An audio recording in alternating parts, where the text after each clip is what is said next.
ಪತ್ರಿಕಾ ಹಾಗೂ ಮಾಧ್ಯಮದ ಸ್ನೇಹಿತರೆ,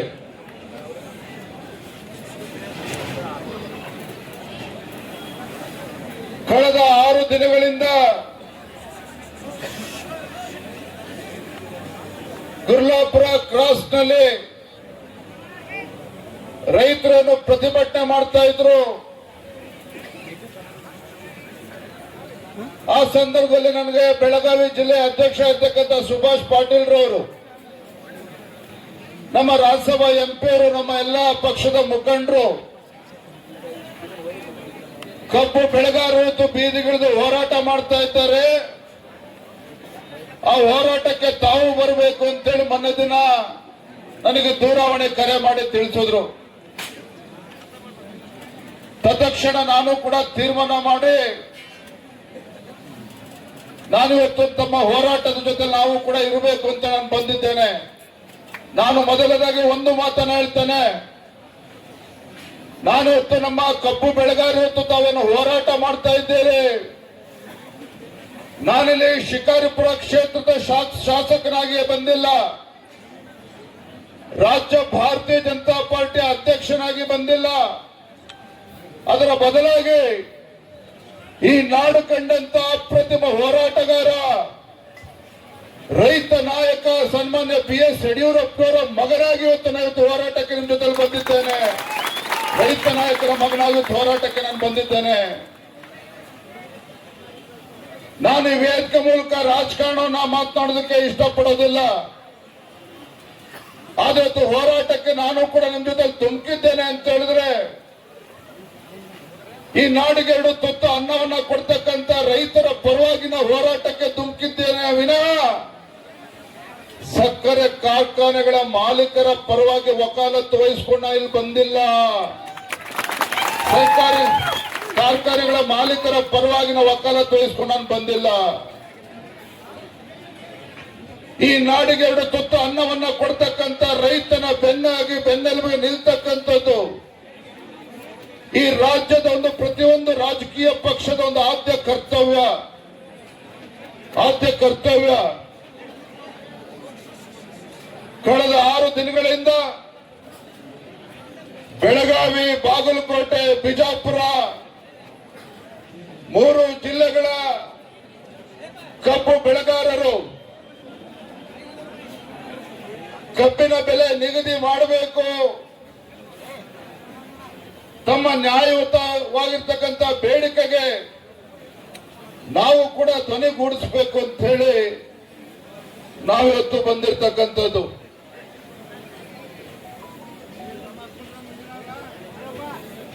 ಸ್ವಾಭಿಮಾನಕ್ಕೆ ಮತ್ತೊಂದು ಹೆಸರು ರೈತ.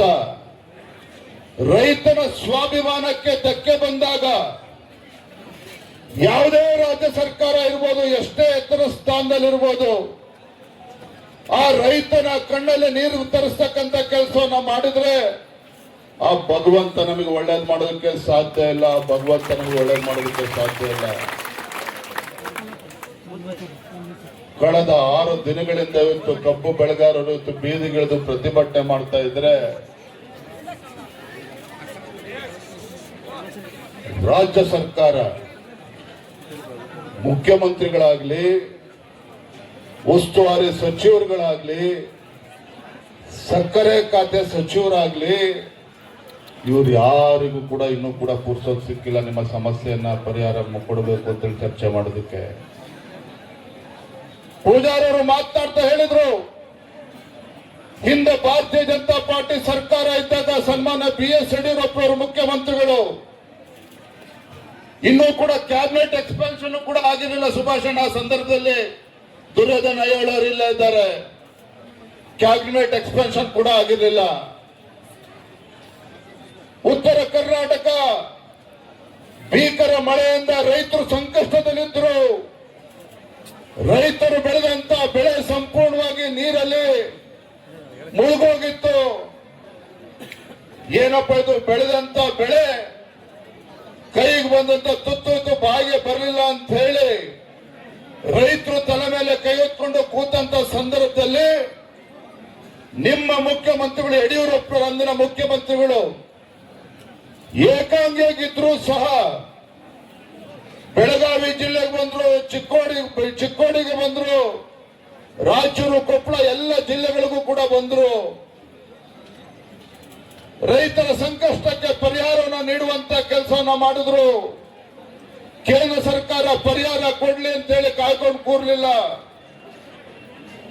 ಅತಿವೃಷ್ಟಿಯಿಂದ ಯಾವ ನಮ್ಮ ರೈತ ಬಡವ ತನ್ನ ಮನೆಯನ್ನ ಕಳೆದುಕೊಂಡಿದ್ದ, ಕೇಂದ್ರ ಸರ್ಕಾರದ NDRF ನಾರಲ್ಸ್ ಪ್ರಕಾರ ಬಡವ ತನ್ನ ಮನೆಯನ್ನ ಕಳೆದುಕೊಂಡಿದ್ದಾನೆ ಮಳೆಯಿಂದ ಅಂತ ಹೇಳಿದ್ರೆ ಕೇವಲ 1 ಲಕ್ಷ ರೂಪಾಯಿ ಪರಿಹಾರ ಇತ್ತು.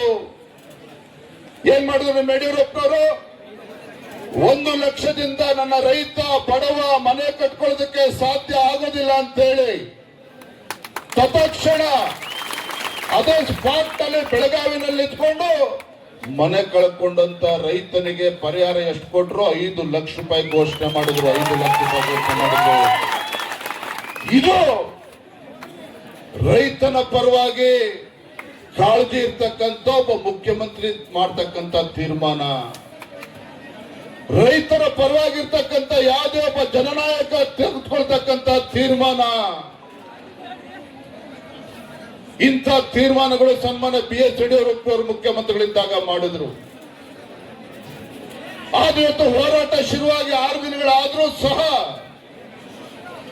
ಇವತ್ತು ರಾಜ್ಯ ಸರ್ಕಾರ ನಮ್ಮ ರೈತರ ಕಬ್ಬು ಬೆಳೆಗಾರರ ಬೇಡಿಕೆನ ಕೇಳೋದಕ್ಕೂ ಕೂಡ ಬರೋದಿಲ್ಲ ಅಂತ ಹೇಳಿದ್ರೆ ಇಂಥ ಲಜ್ಜೆಗೆಟ್ಟ ಸರ್ಕಾರ ಈ ರಾಜ್ಯದ ರೈತರ ಪಾಲಿಗೆ, ಬಡವರ ಪಾಲಿಗೆ ಬದುಕಿದ್ದು ಕೂಡ ಸತ್ತಂತೆ, ಬದುಕಿದ್ದು ಕೂಡ ಸತ್ತಂತೆ.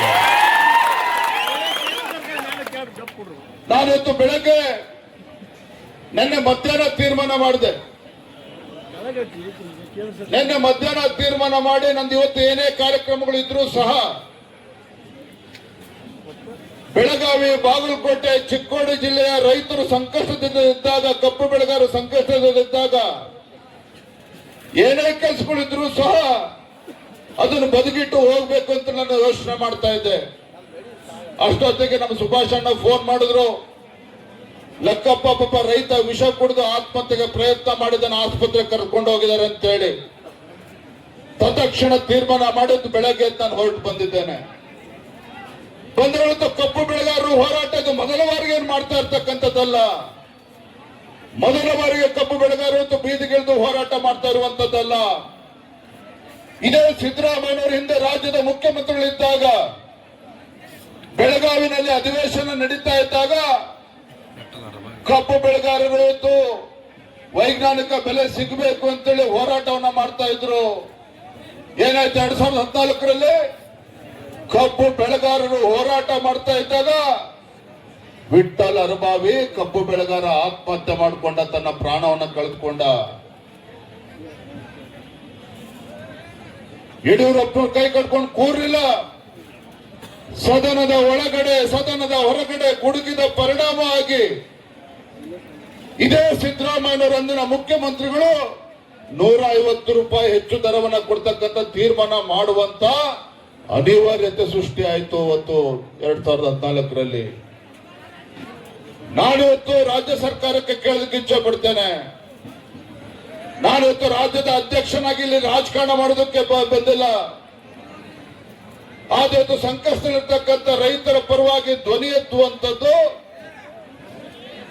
ನಮ್ಮೆಲ್ಲರ ಕರ್ತವ್ಯ ಇದೆ. ಬಂಧುಗಳೇ, ರೈತ ಅಂತ ಹೇಳಿದ್ರೆ ಆ ಜಾತಿ ಈ ಜಾತಿ ಅಲ್ಲ. ರೈತ ಅಂತ ಹೇಳಿದ್ರೆ ಆ ಪಕ್ಷ ಈ ಪಕ್ಷ ಅಂತ ಅಲ್ಲ. ರೈತ ಅಂತ ಹೇಳಿದ್ರೆ ಪಕ್ಷಾತೀತವಾಗಿ, ಜಾತ್ಯತೀತವಾಗಿ ನಿಮ್ಮ ಪರವಾಗಿ ಧ್ವನಿ ಎತ್ತಕ್ಕಂಥದ್ದು ನಮ್ಮೆಲ್ಲರ ಕರ್ತವ್ಯ. ಅದಕ್ಕೋಸ್ಕರ ನಾನು ಬಂದಿದ್ದೇನೆ. ನಮ್ಮ ಮುಖಂಡರು ಮಾತನಾಡ್ತಾ ಇದ್ರು, FRP ಬಗ್ಗೆ ಮಾತನಾಡ್ತಾ ಇದ್ರು. ನಾನು ನಿಮಗೆ ಕೇಳೋದಕ್ಕೆ ಇಚ್ಛೆ ಪಡ್ತೇನೆ, ಇಡೀ ದೇಶದಲ್ಲಿ ಒಂದೇ FRP ದರ ಇರುವಂತದ್ದು. ಪಕ್ಕದ ಮಹಾರಾಷ್ಟ್ರದಲ್ಲಿ ಅಲ್ಲಿ ಕಬ್ಬು ಬೆಳೆಗಾರರಿಗೆ 3,400 ರೂಪಾಯಿಯನ್ನ ಕೊಡ್ತಾರೆ. ಇಲ್ಲೇನ್ ದಾಡಿ ಆಗಿದೆ ನಮಗಾಗಾದ್ರೆ? ಮುಖ್ಯಮಂತ್ರಿಗಳ ಕರ್ತವ್ಯ ಅಲ್ವಾ? ಇವತ್ತು ಕಬ್ಬಿನ ಸೀಸನ್ ಕಾರ್ಖಾನೆ ಪ್ರಾರಂಭ ಆಗುವ ಮುಂಚಿತವಾಗಿ ಯಾವುದೇ ಒಂದು ರಾಜ್ಯ ಸರ್ಕಾರ ರೈತರ ಪರವಾಗಿರ್ತಕ್ಕಂಥ ರಾಜ್ಯ ಸರ್ಕಾರ ಕಾಳಜಿ ಇದ್ದಿದ್ದೇ ಆಗಿದ್ರೆ ಸೀಸನ್ ಪ್ರಾರಂಭ ಆಗುವ ಮುಂಚಿತವಾಗಿ ರೈತ ಮುಖಂಡರನ್ನ ಕಾರ್ಖಾನೆ ಮಾಲೀಕರನ್ನ ಕೂರಿಸಿ ದರ ನಿಗದಿ ಮಾಡುವಂತ ಕೆಲಸ ಆಗ್ಬೇಕಾಗಿತ್ತು. ಹಿಂದೆ ಯಡಿಯೂರಪ್ಪನವರು ಮುಖ್ಯಮಂತ್ರಿಗಳಿದ್ದಾಗ ಅದೇ ಕೆಲಸವನ್ನ ಮಾಡಿದ್ರು ಇಲ್ಲೋ? ಇದೇ ಸೀಸನ್ ಶುರುವಾಗುವ ಮುಂಚಿತವಾಗಿ ಕಾರ್ಖಾನೆ ಮಾಲೀಕರನ್ನ ರೈತರನ್ನ ಕೂರಿಸಿ ದರವನ್ನ ನಿಗದಿ ಮಾಡುವಂತ ಕೆಲಸ ಮಾಡಿದ್ರು. ಹಾಗಾಗಿ ನಾನಿವತ್ತು ಆಗ್ರಹ ಮಾಡ್ತಾ ಇದ್ದೇನೆ, ಗುರ್ಲಾಪುರ ಕ್ರಾಸ್ ನಲ್ಲಿ ಇವತ್ತು ಪ್ರಾರಂಭ ಆಗಿರ್ತಕ್ಕಂಥ ಈ ರೈತ ಪರ ಹೋರಾಟ ಒಂದು ಚಳುವಳಿ, ಕಬ್ಬು ಬೆಳೆಗಾರರ ಹೋರಾಟ ಇಲ್ಲಿಗೆ ಸೀಮಿತ ಆಗಿಲ್ಲ. ನೀವು ಮಾಡಿದಂತ ಹೋರಾಟದ ಪರಿಣಾಮವಾಗಿ ಬೈಲೊಂಗಲದಲ್ಲಿ ಇವತ್ತು ರೈತರು ಕಬ್ಬು ಬೆಳೆಗಾರರು ಬೀದಿಗಿಡಿದು ಹೋರಾಟ ಮಾಡ್ತಾ ಇದ್ದಾರೆ. ಗೋಕಾಕ್ನಲ್ಲಿ ಇವತ್ತು ಹೋರಾಟವನ್ನ ಪ್ರಾರಂಭ ಮಾಡಿದ್ದಾರೆ. ಹುಕ್ಕೇರಿ ರಾಯಬಾಗದಲ್ಲೂ ಕೂಡ ಹೋರಾಟವನ್ನ ಪ್ರಾರಂಭ ಮಾಡಿದ್ದಾರೆ. ಮುಧೋಳದಲ್ಲೂ ಕೂಡ ಹೋರಾಟ ಪ್ರಾರಂಭ ಆಗಿದೆ. ನನಗೆ ಗೊತ್ತಿದೆ, ಇಲ್ಲಿ ದೊಡ್ಡ ಸಂಖ್ಯೆಯಲ್ಲಿ ಕುಡ್ಚಿಯಿಂದ, ಆರುಗೆರೆಯಿಂದ, ಮುಗಳಕೋಡಿಂದ ದೊಡ್ಡ ಸಂಖ್ಯೆಯಲ್ಲಿ ರೈತರು ತಾವೆಲ್ಲರೂ ಕೂಡ ಬಂದಿದ್ದೀರಿ. ನಿಮ್ಮೆಲ್ಲರ ಹೋರಾಟದ ಪರಿಣಾಮವಾಗಿ ಇವತ್ತು ಉತ್ತರ ಕನ್ನಡ ಜಿಲ್ಲೆಯಲ್ಲೂ ಕೂಡ ರೈತರು ಇವತ್ತು ಬೀದಿಗಿಳಿದು ಹೋರಾಟವನ್ನ ಮಾಡ್ತಾ ಇದ್ದಾರೆ. ನಾನು ಇವತ್ತು ಈ ವೇದಿಕೆ ಮೂಲಕ ರಾಜ್ಯ ಸರ್ಕಾರಕ್ಕೆ, ರಾಜ್ಯದ ಮುಖ್ಯಮಂತ್ರಿಗಳಿಗೆ ನಾನು ಇವತ್ತು ಎಚ್ಚರಿಕೆಯನ್ನು ಕೊಡೋದಕ್ಕೆ ಇಚ್ಛೆ ಪಡ್ತೇನೆ. ಮಾನ್ಯ ಮುಖ್ಯಮಂತ್ರಿಗಳೇ, ಮಾನ್ಯ ಸಕ್ಕರೆ ಖಾತೆ ಸಚಿವರು, ಹಾಗೇನೆ ನಮ್ಮ ಉಸ್ತುವಾರಿ ಸಚಿವರುಗಳು ತಾವೇನಿದ್ದೀರಿ. ಈಗ ಸಮಯ 1 ಗಂಟೆ 10 ನಿಮಿಷ ಆಗಿದೆ. ನಮ್ಮ ಪೂಜಾರ್ ಅವರು ಮಾತನಾಡ್ತಾ ಹೇಳಿದ್ರು, ರಾಜ್ಯದ ಅಧ್ಯಕ್ಷರು 3-4 ತಾಸು ಇಲ್ಲಿ ಇರಬೇಕು, ಇಲ್ಲಿದ್ದು ರೈತರ ಹೋರಾಟಕ್ಕೆ ಬೆಂಬಲವನ್ನು ಕೊಡಬೇಕು, ಪರಿಹಾರವನ್ನು ಕೂಡ ಕೊಡಬೇಕು ಅನ್ನೋ ಮಾತನ್ನು ಹೇಳಿದ್ದಾರೆ. ನಾನೊಂದು ಮಾತನ್ನೇ ಸಂದರ್ಭದಲ್ಲಿ ಹೇಳ್ತಾ ಇದ್ದೇನೆ, ರಾಜ್ಯದ ಮುಖ್ಯಮಂತ್ರಿಗಳಿಗೆ ನಮ್ಮ ಮಾಧ್ಯಮದ ಸ್ನೇಹಿತರದ ಮೂಲಕ ಗೌರವಾನ್ವಿತ ರಾಜ್ಯದ ಮುಖ್ಯಮಂತ್ರಿಗಳಿಗೆ ಸಂದರ್ಭ ಹೇಳಲಿಕ್ಕೆ ಇಚ್ಛೆ ಪಡ್ತೇನೆ. ಕಬ್ಬು ಬೆಳೆಗಾರರ ಹೋರಾಟವನ್ನ ಬಹಳ ಗಮನ ಇಟ್ಟು ತಾವು ಗಮನಿಸಬೇಕಾಗಿದೆ. ಕಬ್ಬು ಬೆಳೆಗಾರರ ನ್ಯಾಯಯುತವಾಗಿರ್ತಕ್ಕಂಥ ಬೇಡಿಕೆ ನೀವು ಈಡೇರಿಸಲೇಬೇಕಾದಂತ ಕರ್ತವ್ಯ ರಾಜ್ಯ ಸರ್ಕಾರದಿದೆ. ತಾವು ಮುಂದಾಳತ್ವವನ್ನು ವಹಿಸಿ ಇವತ್ತು ಏನು ಇವತ್ತು ಸೌಕರ್ಯಗಳೇನಿದ್ದಾರೆ ಅವನ್ನೆಲ್ಲ ಕೂರಿಸಿ ರೈತರಿಗೆ ಸರಿಯಾದ ರೀತಿ ಕಬ್ಬು ಬೆಳೆಗಾರರ ಬೇಡಿಕೆ ಸರಿಯಾದ ರೀತಿ ಉತ್ತರವನ್ನು ಕಂಡುಕೊಳ್ತಕ್ಕಂಥ ಕೆಲಸವನ್ನು ಮಾಡಿ ನಾನು ಆಗ್ರಹ ಮಾಡ್ತಾ ಇದ್ದೇನೆ. ಮಾನ್ಯ ಮುಖ್ಯಮಂತ್ರಿಗಳೇ, ಈಗ ಸಮಯ 1 ಗಂಟೆ 10 ನಿಮಿಷ ಆಗಿದೆ. ಸಮಯ 1 ಗಂಟೆ 10 ನಿಮಿಷ ಆಗಿದೆ. ಸಂಜೆ 5 ಗಂಟೆ ಒಳಗಾಗಿ ಅಧಿಕಾರಿಗಳು ಬರ್ತಾರೋ, ಉಸ್ತುವಾರಿ ಸಚಿವರು ಬರ್ತಾರೋ, ಸಕ್ಕರೆ ಸಚಿವರು ಬರ್ತಾರೋ ಅಥವಾ ಮುಖ್ಯಮಂತ್ರಿಗಳು ಎಲ್ಲಿ ಬರ್ತಾರೋ ನನಗೆ ಗೊತ್ತಿಲ್ಲ. ಕಬ್ಬು ಬೆಳೆಗಾರರ ನ್ಯಾಯಸಮ್ಮತ ಬೇಡಿಕೆಯನ್ನ ಈಡೇರಿಸುವವರೆಗೂ ಸಹ ನಾವಿಲ್ಲಿ ಎದ್ದೇಳೋದಿಲ್ಲ. ಅಷ್ಟೇ ಅಲ್ಲ, ನಾಳೆ ದಿನ ನಮ್ಮ ಮುಖಂಡರು ಮಾತನಾಡ್ತಿದ್ರು, ಅಣ್ಣ ನಾಳೆ ನೀವು ಹುಡ್ತಪ್ಪ ಇದೆ ಬೆಂಗಳೂರಿಗೆ ಹೋಗಿ ಬಹಳ ಜನ ಬರ್ತಾರೆ ಅಂತೇಳಿ. ರೈತರು ಬೀದಿಗಿಳಿದು ಹೋರಾಟ ಮಾಡ್ತಾ ಇರುವಾಗ, ಕಬ್ಬು ಬೆಳೆಗಾರರು ಬೀದಿಗಿಳಿದು ಹೋರಾಟ ಮಾಡುವಾಗ ನಿಮ್ಮ ವಿಜಯೇಂದ್ರ ಬೆಂಗಳೂರಲ್ಲಿ ಕುತ್ಕೊಂಡು ಹುಟ್ಟುಹಬ್ಬ ಆಚರಣೆ ಮಾಡುವಂತ ಪ್ರಶ್ನೆ ಇಲ್ಲ. ನಾನು ಕೂಡ ಇಲ್ಲೇ ಇರ್ತೇನೆ. ನಾಳೆನೂ ಕೂಡ ನಮ್ಮ ಕಬ್ಬು ಬೆಳೆಗಾರರು ಹೋರಾಟಗಾರರು ತಾವೇನಿದ್ದೀರಿ, ನಾಳೆನೂ ಕೂಡ ಇಲ್ಲಿ ಇತ್ತು ನಮ್ಮ ರೈತರ ಸಮಸ್ಯೆಗೆ ಪರಿಹಾರ ಸಿಗಬೇಕು. ಆ ನಿಟ್ಟಿನಲ್ಲಿ ನಾಳೆನೂ ಕೂಡ ನಿಮ್ ಜೊತೆ ಇರ್ತೇನೆ. ನೀವು ಯಾವುದಕ್ಕೂ ಕೂಡ ನಾವು ಒಂದ್ ಮಾತನ್ನು ಹೇಳ್ತೇನೆ, ಮತ್ತೊಮ್ಮೆ ನಾನು ಮತ್ತೆ ಹೇಳ್ತೇನೆ, ನಾನು ಯಡಿಯೂರಪ್ಪನವ್ರ ಮಗ ಬಂದಿದ್ದೇನೆ. ಇಲ್ಲೇನೋ ನಿಮ್ ಚಪ್ಪಾಳೆ ಗಿಟ್ಟಿಸ್ಕೊಂಡು ಶಬಾಷ್ಗಿರಿ ತೆಗೆದುಕೊಂಡು ಹೋಗಕ್ ನಾನು ಬಂದಿಲ್ಲ. ಇವತ್ತು ಯಡಿಯೂರಪ್ಪ ಗುಡುಗಿದರೆ ವಿಧಾನಸೌಧ ನಡುಗುವುದು ಅಂತ ಹೇಳ್ತಾ ಇದ್ರು. ಯಡಿಯೂರಪ್ಪ ಗುಡುಗಿದರೆ ವಿಧಾನಸೌಧ ನಡುಗುವುದು ಅಂತ ಹೇಳ್ತಾ ಇದ್ರು. ಆದ್ರೆ ಇವತ್ತು ಹೇಳ್ತಾ ಇದ್ದೇನೆ, ಇವತ್ತು ಬೀದಿಗಿಳಿದು ನಮ್ಮ ಕಬ್ಬು ಬೆಳೆಗಾರರನ್ನು ಹೋರಾಟ ಮಾಡ್ತಾ ಇದ್ದಾರೆ. ಈ ಹೋರಾಟದ ಕಿಚ್ಚು ಇಲ್ಲಿಗೆ ಆರಿಸ್ತಕ್ಕಂಥ ಕೆಲಸವನ್ನ ರಾಜ್ಯ ಸರ್ಕಾರ ಮಾಡಲಿಲ್ಲ ಅಂತ ಹೇಳಿದ್ರೆ ಇಡೀ ರಾಜ್ಯಕ್ಕೆ ಈ ರೈತರ ಕಿಚ್ಚು ಇಡೀ ರಾಜ್ಯಕ್ಕೆ ಹರಡ್ತದೆ.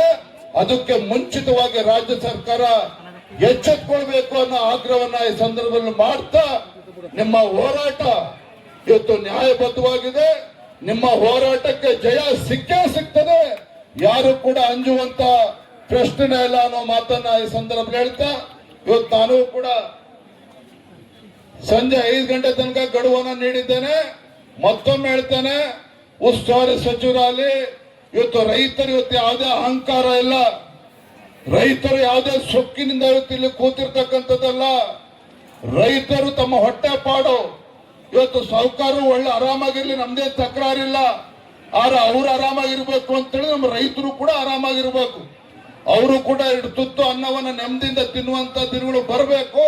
ಹಾಗಾಗಿ ಮತ್ತೊಮ್ಮೆ ಹೇಳ್ತೇನೆ, ಸಂಜೆ 5 ಗಂಟೆ ಒಳಗಾಗಿ ಸರ್ಕಾರ ಯಾವ್ದಾದ್ರು ಒಂದು ತೀರ್ಮಾನಕ್ಕೆ ಬರಬೇಕಾಗ್ತದೆ.